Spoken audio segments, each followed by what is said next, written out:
Halo kawan-kawan semua, halo semua sobat politik. Perkenalkan saya Markus Lapiwiti dengan NIM 25030400049. Saya dari kelas Pol B semester 2. Di kesempatan kali ini saya akan menjelaskan atau memaparkan sedikit materi dari mata kuliah ekonomi politik, yaitu materi terkait ketimpangan ekonomi antar wilayah di Indonesia Timur. Yang pertama teman-teman kita lihat bersama, yaitu pengertian. Pengertian dari ketimpangan ekonomi antar wilayah adalah perbedaan tingkat pembangunan, pendapatan, kesejahteraan, serta kesempatan ekonomi antara satu daerah dengan daerah lainnya. Di wilayah Indonesia Timur, ketimpangan masih terlihat antara wilayah yang berkembang pesat dengan wilayah yang masih sangat tertinggal. Gambaran ketimpangan di wilayah Indonesia Timur meliputi kita lihat wilayah Indonesia Timur itu meliputi Nusa Tenggara Timur, Nusa Tenggara Barat, Maluku, Maluku Utara, Papua, serta beberapa provinsi lainnya. Meskipun daerah-daerah ini kaya akan sumber daya alam, tetapi banyak daerah masih menghadapi keterbatasan pembangunan dibandingkan wilayah Indonesia Barat. Yang pertama kita lihat faktor penyebab dari ketimpangan pertumbuhan atau ketimpangan ekonomi antar wilayah ini. Yang pertama, kondisi geografis.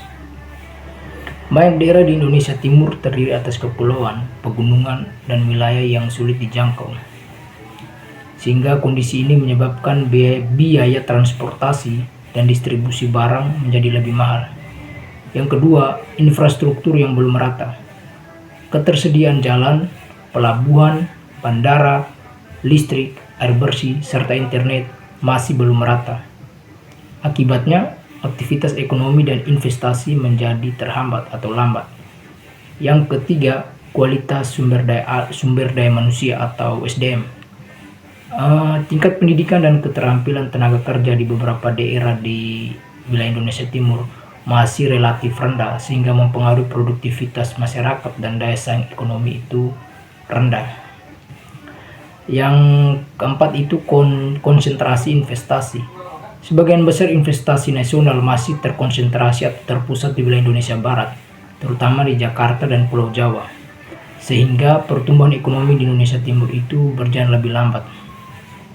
Yang kelima itu pemanfaatan sumber daya alam yang belum optimal. Kawan-kawan, banyak daerah yang kaya akan hasil tambang, perikanan, dan pariwisata, tetapi nilai tambangnya sering dinikmati di luar daerah tersebut karena keterbatasan industri pengolahan serta beberapa faktor lain tadi, itu salah satunya faktor sumber daya manusia dari masyarakat setempat.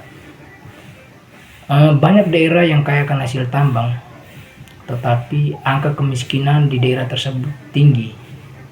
Terbatasnya lapangan pekerjaan, migrasi penduduk ke kota-kota besar atau wilayah yang lebih maju, kesenjangan pendapatan dan kesejahteraan masyarakat, serta lambatnya pembangunan sosial dan ekonomi. Adapun upaya atau cara untuk mengatasi ketimpangan tersebut, yang pertama itu menggenjot atau mempercepat pembangunan infrastruktur. Pemerintah membangun jalan, pelabuhan, bandara, dan jaringan telekomunikasi untuk memperlancar konektivitas antar wilayah. Yang kedua, peningkatan kualitas pendidikan dan kesehatan. Peningkatan akses pendidikan dan layanan kesehatan bertujuan menciptakan sumber daya manusia yang lebih berkualitas agar menghasilkan tentunya tenaga-tenaga kerja yang produktivitas. Yang ketiga itu pemerataan investasi. Pemberian insentif bagi investor untuk menanamkan modal di wilayah Indonesia Timur. Yang keempat itu pengembangan potensi daerah.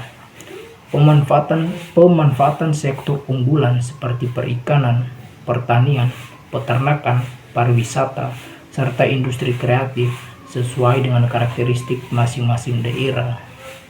Yang kelima itu penggenjotan otonomi daerah. Pemerintah daerah diberi kewenangan lebih besar untuk mengelola sumber daya dan merancang pembangunan sesuai kebutuhan lokal daerah. Kita lihat contoh ketimpangan di Indonesia Timur. Beberapa wilayah di Papua memiliki kekayaan tambang yang besar, tetapi masih menghadapi tantangan dalam akses pendidikan, kesehatan, serta infrastruktur.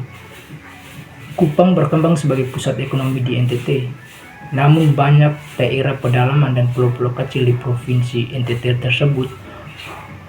NTT masih memiliki tingkat pembangunan yang di bawah rata-rata atau masih dibilang sangat rendah. Daerah wisata seperti Labuan Bajo mengalami pertumbuhan ekonomi yang signifikan dan pesat, sementara beberapa wilayah lain di NTT belum menikmati perkembangan yang sama.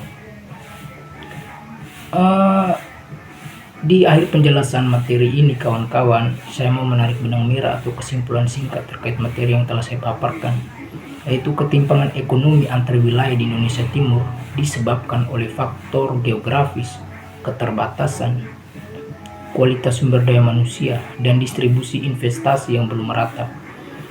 Untuk mengurangi kesenjangan tersebut kawan-kawan, yang kita perlukan tentunya pembangunan inklusif melalui pemerataan infrastruktur, peningkatan SDM, pengembangan potensi lokal, dan kebijakan pembangunan yang berkeadilan, agar tentunya seluruh wilayah dalam tanda kutip atau dalam konteks ini wilayah Indonesia Timur dapat berkembang secara seimbang.